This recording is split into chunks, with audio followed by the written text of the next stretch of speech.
चलो बच्चों, आज पढ़ते हैं कक्षा अष्टम अध्याय 1 वर्ग एवं घन। इसके अंतर्गत प्रश्नावली 1.1, जिसमें प्रश्न है पहला, निम्न संख्याओं के गुणनखंडों के जोड़े बनाकर बताइए कि ये संख्याएं पूर्ण है, वर्ग है अथवा नहीं। यानी जो संख्या दिए गए हैं उस संख्या को हमें आपको बताया गया है अभाज्य गुणनखंड कैसे करना है। तो अभाज्य गुणनखंड के द्वारा उसमें हम देखेंगे उसके गुणनखंडों के जोड़े बनाकर कि उसके गुणनखंड के अगर द्विक जोड़ा प्राप्त होता है तो वह क्या है, पूर्ण वर्ग संख्या है। अगर वह द्विक जोड़ा प्राप्त नहीं होता तो पूर्ण वर्ग संख्या नहीं है। चलो इसमें देखते हैं पहला प्रश्न को लेकर के। जैसे पहला प्रश्न है 164। अब 164 यह इसमें बताना है कि यह पूर्ण वर्ग संख्या है अथवा नहीं। इसमें देखने के लिए अपन हल करते हैं 164 का अभाज्य गुणनखंड करते हैं। सबसे पहले छोटी संख्या 2 से इसका भाग देते हैं। 2 8 16, 2 दूनी 4, फिर 2 से 2 4 8, 2 1 2। अब इसके पश्चात यह 2 से नहीं जाएगा क्योंकि इसके इकाई में क्या है, 1 है। अब 2 के बाद साथ हम देखते हैं 3 1 3, फिर 11 बच रहा है तो ये मिल जाएगा। तो 3 के बाद 5 से मिल जाएगा, 5 के बाद 7 से मिल जाएगा, 7 के बाद 11 से मिल जाएगा, 11 के बाद 13 से मिल जाएगा, अर्थात यह जाएगा 41 से। 41 से कम 41। तो इस तरह से 164 का अभाज्य गुणनखंड क्या प्राप्त हुआ, 2 गुणे 41। अब इसमें हमें देखना है कि ये पूर्ण वर्ग संख्या है अथवा नहीं। इसकी पहचान के लिए आपको बताया गया है जो संख्या के जो गुणनखंड है, तो संख्या के जो गुणनखंड है उसमें अपन द्विक जोड़ देखते हैं। जैसे इसमें गुणनखंड में 2 2 41 2 2 41। तो इसमें अपन देखते हैं कि ये 2 का जैसे एक जोड़ा प्राप्त होता है, एक जोड़ा हो गया 2 का। इधर देखते हैं 41 अब एक ही है, जोड़ा प्राप्त नहीं हो रहा है, अर्थात स्पष्ट होता है कि ये जो संख्या क्या है, पूर्ण वर्ग संख्या नहीं है। लिखना इसमें 164 का अभाज्य गुणनखंड करने पर 2 का एक द्विक जोड़ा प्राप्त हुआ एवं 41 का द्विक जोड़ा प्राप्त नहीं हुआ, अर्थात 164 एक पूर्ण वर्ग संख्या नहीं है, पूर्ण वर्ग संख्या नहीं है। तो ये हमारा आंसर उत्तर प्राप्त होता है। ऐसे ही आप 121 का, 289 का, 729 का और 1100 का अभाज्य गुणनखंड के माध्यम से इसमें आप बताएंगे कि ये पूर्ण वर्ग संख्या है अथवा नहीं। तो इस तरह से यहाँ पे प्रश्नावली 1.1 का पहला प्रश्न जो था, निम्न संख्याओं के गुणनखंड के जोड़े बनाकर बताइए कि ये संख्याएं पूर्ण वर्ग है अथवा नहीं है। तो इसमें इस तरह से आपको शेष जो है 4 क्वेश्चन है उसको आप बनाएंगे। फिर आगे बढ़ते हैं। अगला प्रश्न है दूसरा, निम्न संख्याओं के पूर्ण वर्ग न होने का कारण बताइए। अब इसमें प्रश्न दूसरा, पूर्ण वर्ग न होने का कारण बताना है। इसके अंतर्गत क्वेश्चन है पहला 12,000, दूसरा 1227, तीसरा 790। ऐसी और क्वेश्चन है, इसमें कुल 8 क्वेश्चन है। अब इसमें देखना है पहला प्रश्न लेकर के कि ये पूर्ण वर्ग न होने का कारण, अगर पूर्ण वर्ग है या नहीं है तो उसके कारण आपको बताना है। तो पहला प्रश्न है इसमें 12,000, तो इसका हम क्या करेंगे, अभाज्य गुणनखंड करेंगे 12,000 का। ये 12,000 सबसे पहले 2 से जाएगा, 2 6 का 12 शून्य, फिर 2 से जाएगा 2 तिया 6 शून्य, फिर 2 से जाएगा 2 1 का 2, 2 5 6 10, 2 शून्य शून्य 2 शून्य शून्य, फिर 2 से जाएगा 2 सत्ते 14, 2 5 6 10, फिर 2 शून्य शून्य, फिर 2 से जाएगा 2 तिया 6 और 2 सत्ते 14, फिर 2 5 6 10, 2 तिया 6 हासिल एक, कितना हो गया 15 हो गया, और 2 सत्ते 14, फिर 1 बचा तो ये कितना हो गया 10। अब इसके पश्चात देखिए इकाई में 5 है, अर्थात यह 2 से नहीं जाएगा, 2 के पश्चात हम 3 से देखेंगे, 3 1 का 3, 3 दूनी 6 हासिल 1, 3 5 6 15, फिर 3 से देखेंगे 3 चौक 12, ये 3 से नहीं जाएगा, 3 के पश्चात है 5, 5 दूनी 10, 2 हासिल कितना हो गया ये 25 बन गया, 5 एम 25, फिर 5 से 5 एम 25, 5 1 का 5। तो इस तरह से ये 12,000 का भाज्य गुणनखंड होता है। कितना देखें 2 6 का 12, 2 शून्य शून्य 2 शून्य शून्य 2 शून्य शून्य, फिर 2 से 2 तिया 6, 2 शून्य शून्य 2 शून्य शून्य 2 शून्य शून्य, फिर 2 से 2 1 का 2 हासिल 1 बचा, 2 5 6 10, 2 शून्य शून्य 2 शून्य शून्य, फिर 2 से 2 सत्ते 14 हासिल 1 बचा, 2 5 6 10, 2 शून्य शून्य, फिर 2 तिया 6 हासिल 1 बचा, कितना हो गया 15, 2 सत्ते 14 हासिल 1, 2 5 6 10, फिर 3 2 से भी जाएगा, 3 से किससे लेना है 3 से, 3 1 का 3, 3 दूनी 6 हासिल 1, 3 5 6 15, 3 के पश्चात किससे जाएगा ये 5 से, 5 दूनी 10 और 5 एम 25, फिर 5 एम 25, 5 1 का 5। तो इस तरह से यहाँ पे 12,000 का अभाज्य गुणनखंड क्या प्राप्त हुआ, 2 1 2 3 4 5 बार, जो कितने बार आया है 5 बार, और 3 1 बार है, और 5 3 बार, 5 3 बार है। अब यहाँ पे देखें कि इसमें प्रश्न में कहा गया है कि निम्न संख्याओं के पूर्ण न हो वर्ग न होने का कारण, तो हमें सबसे पहले देखना है कि ये पूर्ण वर्ग है या नहीं है। अब ये यहाँ पे देखें एक 2 का जोड़ी बना, फिर ये 2 जोड़ी हो गया, फिर यहाँ पे 2 का जोड़ी नहीं बना है, 3 का भी जोड़ी नहीं बना है, 5 का भी ये जोड़ी बनता है, फिर उसके पश्चात 5 का ये जोड़ी नहीं बना है, यानी यहाँ पे 2 का 2 बार द्विक जोड़ा है और फिर 5 का एक द्विक जोड़ा है, उसके बाद 2 3 और 5 इसका द्विक जोड़ा नहीं है, अर्थात यह पूर्ण वर्ग संख्या नहीं है। तो कारण क्या है कि कारण लिख लेते हैं, पूर्ण वर्ग नहीं होने का कारण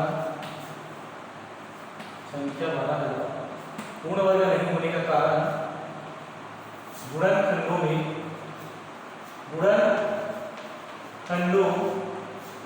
में 2 का 2 बार द्विक जोड़ा एवं 5 का एक द्विक जोड़ा, 5 का एक द्विक जोड़ा एवं शेष 2 3 5 का द्विक जोड़ा नहीं होने के कारण नहीं होने के कारण यह पूर्ण वर्ग संख्या नहीं है। तो यहाँ स्पष्ट हो जाता है कि हम यहाँ पे जो प्रश्न दिए गए हैं उसमें सबसे पहले हम क्या किए, अभाज्य गुणनखंड। अभाज्य गुणनखंड में यहाँ पे 2 का गुणनखंड में 5 बार आया 2 और 3 एक बार और 5 3 बार आया। तो ये स्पष्ट है यहाँ पे हम पूर्ण वर्ग की पहचान के लिए सभी जो गुणनखंड है उनका द्विक जोड़ा होना चाहिए। तो यहाँ पे इसका देखें तो 2 3 5 का द्विक जोड़ा नहीं है, यानी पूर्ण वर्ग संख्या नहीं है। तो पूर्ण वर्ग संख्या नहीं होने का कारण आपको बताना है। तो ये कारण क्या है, गुणनखंडों में 2 का 2 बार द्विक जोड़ा एवं 5 का एक द्विक जोड़ा एवं शेष 2 3 5 का द्विक जोड़ा नहीं होने के कारण यह संख्या पूर्ण वर्ग संख्या नहीं है। तो इस तरह से यानी ये इनके कारण है कि ये पूर्ण वर्ग संख्या नहीं होने का कारण है। आगे फिर आप शेष प्रश्न जो बचे हैं उनको आप बनाएंगे, बनाकर इसी तरह से आप बताएंगे कि ये पूर्ण वर्ग है या नहीं है, नहीं है उसके कारण। फिर आगे प्रश्न है, प्रश्न तीसरा है कि जो संख्या दिए गए हैं कि वर्ग सम संख्या एवं किन संख्याओं का वर्ग विषम संख्या है। यानी आपको पहचानना है कि सम संख्या के वर्ग एवं विषम संख्या के वर्ग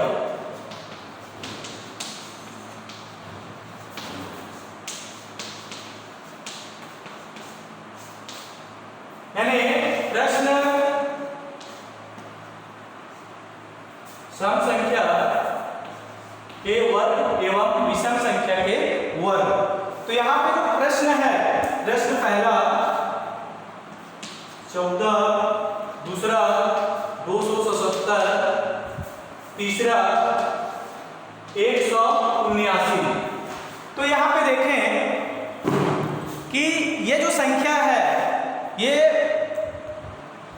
का वर्ग सम संख्या एवं वर्ग विषम संख्या, यानी किन संख्याओं का वर्ग ये सम संख्या है और किन संख्याओं का वर्ग क्या है, विषम संख्या है। तो इसमें पहचान के लिए आप देखेंगे अगर जिनके इकाई में 2 0 2 4 6 8 2 0 2 4 6 8 ये क्या हो जाएगा, ये सम संख्या के वर्ग, सम संख्या के वर्ग। अगर 1 3 5 7 9 अगर जिस संख्या की इकाई में 1 3 5 है तो वो क्या है, विषम संख्या के वर्ग। उस संख्या का वर्ग क्या होगा, विषम संख्या होगा। यानी इसका जो वर्ग अगर इसकी इकाई में इसमें रहेंगे, देखेंगे आप इकाई को देखेंगे, यानी प्रश्न जैसे 14 की इकाई में क्या है 4, तो इसके वर्ग क्या होगा, सम संख्या। इसके वर्ग क्या होगा, सम संख्या। अगला प्रश्न देखते हैं, जैसे इसके इकाई में क्या है 7 है, तो 7 तो ये क्या है, विषम संख्या 1 3 5 7 9, यानी स्पष्ट तो इसके वर्ग क्या होगा, विषम संख्या होगा। इसी प्रकार से इसमें कुल 9 क्वेश्चन है, तो पहला 14 यानी इसके वर्ग क्या होगा, सम संख्या होगा। 277 दूसरा है तो इसका वर्ग क्या होगा, विषम संख्या होगा। तीसरा 179 है तो ये इसका क्या होगा, विषम संख्या होगा। 205 क्या होगा, विषम संख्या होगा। 608 सम संख्या होगा। 11288 सम संख्या होगा। 1079 विषम संख्या होगा। 4010 सम संख्या होगा। 1225 विषम संख्या होगा। तो इस तरह से ये प्रश्न तीसरा कि क्वेश्चन को आपको ऐसे ही बनाना है। अब इसके पश्चात देखें प्रश्न चौथा, यानी इसमें जो दिए गए हैं उसकी पूर्ति आपको करना है। जैसे रिक्त स्थान की पूर्ति स्थान।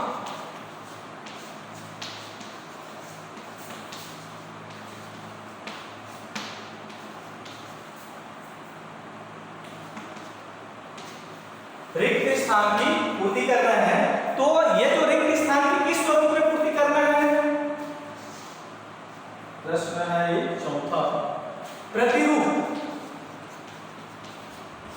प्रतिरूप यानी तात्पर्य जिस आधार पे ये जो क्वेश्चन जो दिए गए हैं, जैसे पहला है 11 घात 2, तो 11 घात 2 यानी 11 का वर्ग क्या है? 121।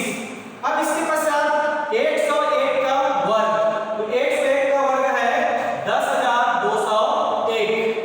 फिर उसके पश्चात 1001 का वर्ग है, इसका वर्ग है 10,02,001, यानी 11 का वर्ग 121, 101 का वर्ग 10,201। तो इसके पश्चात देखें आप, जैसे यहाँ पे है 11 का वर्ग, तो 11 का वर्ग यानी 1, 2, 1, 101 यानी 101। इसके पश्चात इसमें क्या है? 1, 2 के बाद 0 है, फिर 2 के बाद 0, 1 0, 1 0 है यहाँ पे, तो 1 1 0 के बाद 1, 2, 1, यहाँ पे 2 0 है, तो 1, 2 0, 2, 2 0, 1। इसी प्रकार से यहाँ पे 1, 3 0, 1 का वर्ग, यानी स्पष्ट होगा। यहाँ पे 1 है तो 3 0, फिर 2 है, फिर क्या होगा? यहाँ पे 3 0, फिर 1, तो ये रिक्त स्थान में आएगा। फिर इसके पश्चात 1, 4 0 है, तो यहाँ पर भी क्या हो जाएगा? 1, 1, 2, 3, 4 0, 2, 1, 2, 3, 4 0, 1, यानी इस तरह से आपको भरना है। यहाँ पे 4 0 है, यहाँ पे 1 के बाद 4 0, 2 के बाद 4 0, 1। इसी प्रकार से यहाँ पे देखें लास्ट में यहाँ पे क्वेश्चन है 5 1 के बाद 1, 2, 3, 4, 5 0 के बाद 2, 1, 5 0, 2, उसके बाद फिर 5 0, 1, 2, 3, 4, 5 0, 1। तो यहाँ पे क्या होगा? 1 के बाद कितने शून्य आएगा? 1, 2, 3, 4, 5 0, 1, ये वर्ग, ये खाली स्थान में आता है। इसी तरह से प्रश्न आपको समझ में आ गया होगा कि 11 का वर्ग 121, तो 101 का वर्ग क्या होगा? 10,201। तो यहाँ पे प्रतिरूप स्पष्ट बताता है, जिस अनुरूप में जा रहा है उसी अनुरूप में आपको आंसर को, रिक्त स्थान को भरना है। जैसे 1 के बाद 1 0, 1, 2, तो 1 0, 2 0, 1, यानी 1 0 यहाँ पे आ रहा है। यहाँ पे 2 0 है, तो 2 0 यहाँ पे आए, फिर 3 0 है, तो 1, 3 0, 2, 3 0, 1। इसके बाद 1 के बाद 4 0 है, तो 1, 4 0, 2, 4 0, 1। इसी प्रकार से यहाँ पे क्या था? 1 के बाद 5 0, 2, 5 0, 1। इसके रिक्त स्थान में क्या आ जाएगा? 1 के बाद 5 0, 1। तो इस तरह से आपका ये होता है प्रश्नावली 1.1 पूर्ण होता है। शेष प्रश्न जो बचे हैं इसमें बीच बीच के, उसको आप बनाएंगे। अगर कठिनाई होगा तो आप पूछ सकते हैं, मैसेज के माध्यम से आप बताएंगे। तो आपके इसमें बीच में जो कोई क्वेश्चन होगा, अभ्यास का भी हो या फिर कुछ भी उदाहरण या अपने मनोइच्छा अनुसार कुछ भी प्रश्न होगा, तो उसको आप शेयर मैसेज के माध्यम से बता सकते हैं। उसको फिर आने वाले वीडियो में फिर आपको बताया जाएगा। तो ये आपका अध्याय के प्रश्नावली 1.1 आपको ये पूर्ण हो जाता है। आगे फिर आप देख लेंगे। धन्यवाद।